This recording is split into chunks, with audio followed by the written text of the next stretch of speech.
सौभाग्य, संतान और सुख शांति की कामना से किया जाने वाला व्रत। वट सावित्री व्रत एक ऐसा पर्व है जिसमें पत्नी अपने पति की लंबी उम्र के लिए वट वृक्ष के नीचे पूजन करती है। आज के इस विशेष वीडियो में हम जानेंगे वट सावित्री व्रत की पूजा विधि, शुभ मुहूर्त और इससे जुड़ी धार्मिक मान्यताएं। जिस प्रकार माता सावित्री ने अपने तप, प्रेम और दृढ़ता से यमराज से भी अपने पति सत्यवान को वापस पाया, उसी तरह यह व्रत हर सुहागन स्त्री की अटूट श्रद्धा का प्रतीक बन गया है। हर साल ज्येष्ठ अमावस्या को मनाया जाने वाला यह व्रत वट वृक्ष की छाव में पति की लंबी आयु, सुख, सौभाग्य और समृद्धि की कामना के साथ रखा जाता है।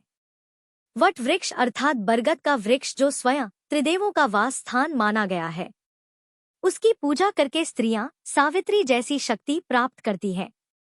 इस व्रत में जब एक स्त्री लाल या पीले वस्त्र धारण कर 16 श्रृंगार से सजी और कलावे से वटवृक्ष की 7 परिक्रमा देकर अखंड सौभाग्य की कामना करती है, तो वह दृश्य केवल पूजा नहीं बल्कि एक स्त्री के अखंड सुहाग का उत्सव होता है। चलिए अब जानते हैं इस व्रत की संपूर्ण पूजा विधि, पूजन सामग्री, शुभ मुहूर्त और व्रत से जुड़ी संपूर्ण जानकारी के बारे में, ताकि इस बार वट सावित्री अमावस्या आपके जीवन में सौभाग्य, समर्पण और सुख का वट वृक्ष बन जाए। वट सावित्री व्रत साल में 2 बार रखा जाता है। यूपी बिहार साइड में ज्येष्ठ मास की अमावस्या तिथि को रखा जाता है, क्योंकि यहाँ पर पूर्णिमा के बाद से नए महीने की शुरुआत मानी जाती है। वहीं गुजरात और अन्य जगह पर जैसे दक्षिण भारत में ज्येष्ठ मास की पूर्णिमा तिथि पर वट सावित्री का व्रत रखा जाता है। वीडियो शुरू करने से पहले अगर आपको जानकारी अच्छी लगे तो वीडियो को लाइक करके इस दिन हमारे चैनल पर आप वट सावित्री की कथा भी जरूर सुनिएगा। इस बार अमावस्या की तिथि 2 दिन है और 26 मई सोमवार को दोपहर में 12:13 से अमावस्या तिथि लग जाएगी और अगले दिन 27 मई मंगलवार को सुबह 8:31 पर अमावस्या तिथि की समाप्ति होगी। और इस बार ज्येष्ठ अमावस्या का व्रत और वट सावित्री व्रत केवल 26 मई दिन सोमवार को ही रहेगा। 26 मई दिन सोमवार को सूर्योदय होगा सुबह 5:45 पर। सूर्यास्त होगा शाम 7:01 पर। ब्रह्मा मुहूर्त सुबह 4:09 से 4:57 तक रहेगा। अमृतकाल सुबह 3:24 से लेकर 4:49 तक रहेगा। राहु काल सुबह 7:30 से 9 बजे तक रहेगा। अब जानते हैं इस दिन पूजा के शुभ मुहूर्तों के बारे में।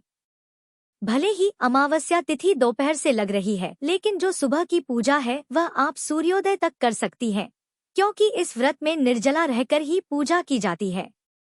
बाकी अपनी सामर्थ्य के अनुसार महिलाएं इस व्रत को पूरी तरह से निर्जला रहकर अगले दिन सूर्योदय की पहली किरण के साथ ही जल पीकर व्रत का पालन भी कर लेती हैं। 26 मई सोमवार को प्रातःकाल पूजा मुहूर्त सुबह 4:24 से लेकर 5:25 तक रहेगा। शाम की पूजा शाम 7:11 से 8:13 तक रहेगी।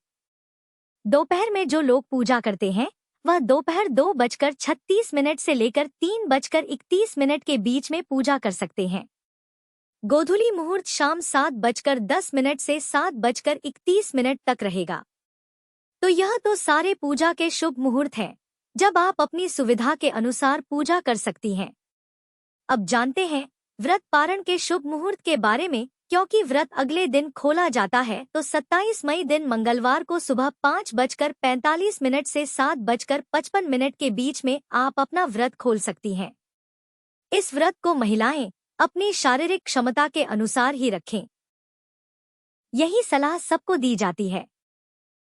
अगर आप पहले से निर्जला व्रत रखती आ रही हैं, तो अगर आपके साथ कोई स्वास्थ्य समस्या नहीं है तो आप इस बार भी निर्जला व्रत रख सकती हैं। लेकिन जो भी महिलाएं इस बार निर्जला व्रत रखने में समर्थ नहीं हैं, अगर आपके लिए पॉसिबल हो तो जब तक आप सुबह की पूजा नहीं कर लेती, बहुत से लोग दोपहर में पूजा करते हैं, तो जब तक आप पहली पूजा नहीं कर लेती तब तक आप निर्जला रहने का जो संकल्प है वह भी इस दिन ले सकती हैं। पूजा करने के बाद आप जल, दूध या चाय वगैरह ग्रहण कर सकती हैं। इस व्रत में पानी कब पीना चाहिए? तो देखिए, सुबह सुबह 3 से 3:30 बजे तक के बीच में आप सुबह जल का सेवन कर सकती हैं। क्योंकि सूर्योदय से ही व्रत प्रारंभ होता है, तो ब्रह्मा मुहूर्त से पहले पहले या जब तक ब्रह्मा मुहूर्त प्रारंभ होता है उस समय तक भी आप जल का सेवन कर सकती हैं। और फिर इस व्रत में 24 घंटे तक निर्जला रहना होता है। अगले दिन व्रत खोलने के साथ ही जल का आपको सेवन करना चाहिए। अब जानते हैं पूजन सामग्री के बारे में।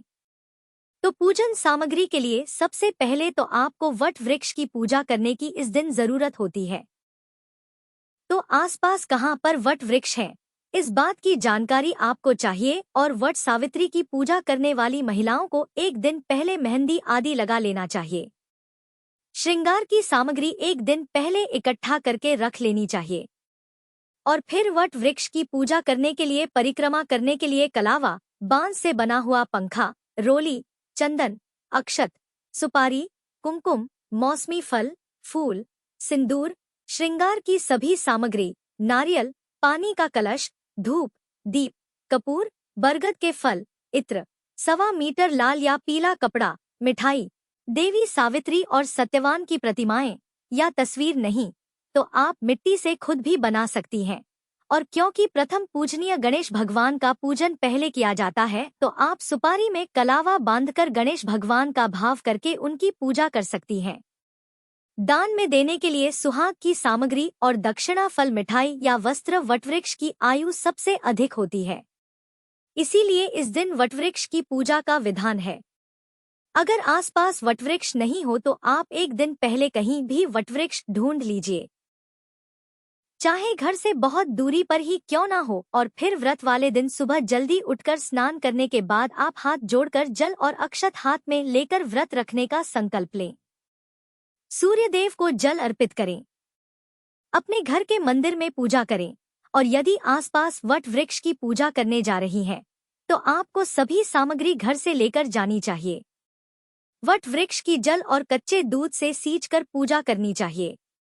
धूप दीप जलाकर फिर हाथ में कोई भी पूजन सामग्री, जैसे बहुत से लोग काले चने से, मूंगफली के दाने से, किशमिश से, मखाने या काजू आदि से 108 परिक्रमाएं लगाते हैं।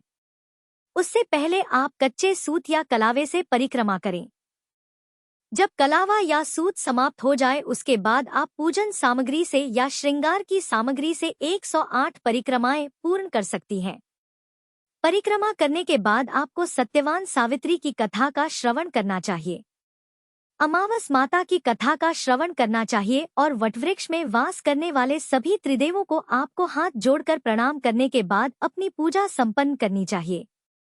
पूजा करने के बाद अपने पति के चरण स्पर्श करें, उन्हें तिलक लगाएं और दिन भर उपवास रखें। तो यह थी वट सावित्री व्रत की पूजन विधि और शुभ मुहूर्त की संपूर्ण जानकारी। आशा है कि इस जानकारी से आपका व्रत और भी सफल और फलदायक होगा।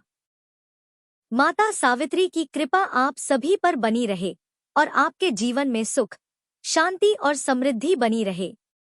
ऐसे ही धार्मिक और उपयोगी वीडियो के लिए चैनल को जरूर सब्सक्राइब करें। जय माता सावित्री।